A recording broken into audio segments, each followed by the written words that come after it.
Hi అందరికీ, రేణుకా వంటలకి స్వాగతం. ఈరోజు రెసిపీ దివాళీ స్పెషల్గా ఒక ట్రెడిషనల్ స్వీట్ అయిన అరిసెలు తయారు చేశానండి.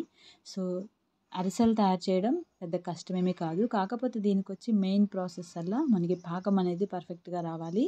పాకం పర్ఫెక్ట్గా వచ్చినప్పటికీ కూడా అరిసెలు మెత్తగా లేకుండా గట్టిగా అలాగే చెక్కల్లాగా వస్తుంటాయి, లేదంటే మందంగా అవుతాయి. అలా కాకుండా అరిసెలు బాగా పొంగుతూ పలుచగా ఉండాలి, మెత్తగా ఉండాలంటే మనం ఫస్ట్ స్టెప్ నుంచి జాగ్రత్తగా ఫాలో అవ్వాలండి. అంటే బియ్యం నానబెట్టి పిండి తయారీ దగ్గర, అలాగే పాకం, అలాగే ఫ్రై చేయడం, ఇవన్నీ కూడా ఈ వీడియోలో చాలా క్లియర్గా చూపిస్తాను.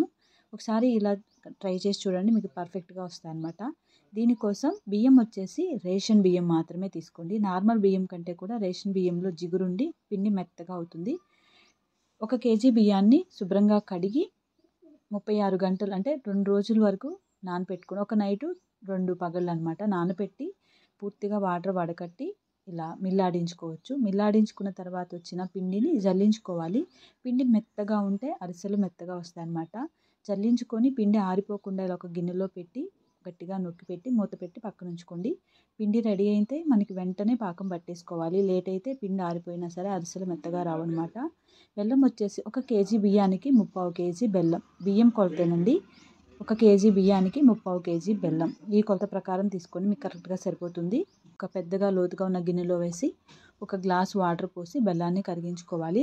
బెల్లం కరిగిన తర్వాత ఈ వాటర్ని ఫిల్టర్ చేసుకోండి. బెల్లంలో ఏమైనా నలకలు, పుల్లలు, చెత్త పీసులు ఇలాంటివి ఉంటాయి.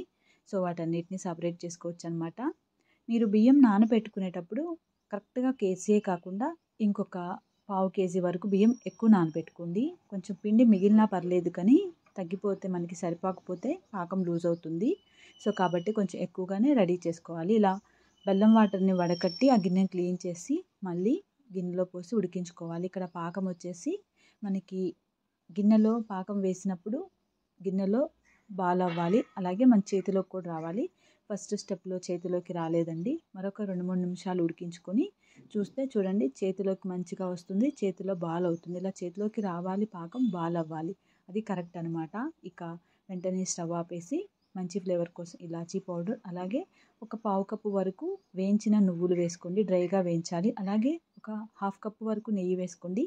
నెయ్యి ఎంత వేసుకుంటే మీకు అరిసెలు అంత టేస్టీగా ఉంటాయి. ఇక పాకం చల్లారిపోకుండా వెంటనే ఒకళ్ళు ఇలా పాకంలో పిండి వేస్తూ ఇంకొకళ్ళు ఆ పిండిని పాకంలో కలుపుతూ ఉండాలి. ఈ ప్రాసెస్ చాలా త్వరగా ఫాస్ట్గా జరిగిపోవాలన్నమాట. లేదంటే పాకం ఆరిపోయి పిండి ఎక్కువ పట్టదు, అప్పుడు అరిసెలు స్వీట్ ఎక్కువ అవుతాయి. చూడండి ఇక్కడ మనకి పిండి ఈ కన్సిస్టెన్సీ వరకు వేసుకోవాలంటే చలివిడి జారుడుగా ఉండాలి, ఉండ రావాలి. చూడండి ఇక్కడ నాకు కొంచెం పిండి మాత్రమే మిగిలిందనమాట. అలా కొంచెం మిగిలేటట్లుగానే తయారు చేసుకోండి.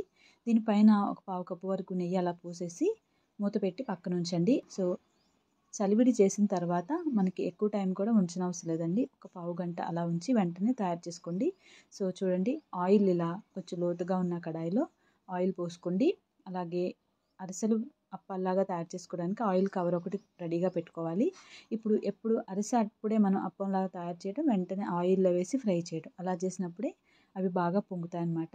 ఆయిల్ కూడా బాగా వేడిగా ఉండాలి. ఆయిల్ హీట్ తక్కువ ఉన్న అరిసెలు పొంగవు, అలాగే మనకి ఆయిల్ కూడా ఎక్కువ లాగేస్తాయి అన్నమాట. సో అరిసెలు బాగా పొంగుతూ చక్కగా రావాలంటే ఈ టిప్స్ ఫాలో అవ్వాలండి. చూడండి ఇక్కడ అప్పుడు చేసిన వెంటనే వేసేసి ఒక అరిసె అది బాగా పొంగిన తర్వాత దాన్ని 2 వైపులా తిప్పి మంచిగా గోల్డెన్ బ్రౌన్ కలర్లోకి ఫ్రై అయిన తర్వాత ఇలా అక్కడే అరిసెలు గంటెలతో ఒత్తేసుకోవచ్చు. లేదంటే కింద ఒక చిల్లు గిన్నె మీద అరిసె పెట్టేసి దాని మీద ఒక గిన్నె పెట్టి ఒత్తినా మనకి ఆయిల్ సపరేట్ అవుతుంది. సో ఈ విధంగా అరిసెలు తయారు చేసుకోవాలండి. అరిసెలకు ఎప్పుడైనా ఇద్దరుంటే బాగా ఈజీగా రెడీ అవుతాయి. సో ఫ్రెండ్స్ ఇలా నేను అన్నీ తయారు చేశాను. చెప్పాను కదా, ఈ టిప్స్ పాటిస్తూ మీరు తయారు చేసుకోండి. మీకు పర్ఫెక్ట్గా పల్చగా, సాఫ్ట్గా, మృదువుగా ఉండే అరిసెలు అనేవి రెడీ అవుతాయి. సో ఫ్రెండ్స్ ఎలా అనిపించింది, మీకు నచ్చిందా? మీరు తప్పకుండా ట్రై చేసి ఎలా వచ్చిందో నాకు కామెంట్ చేయండి. Thank you.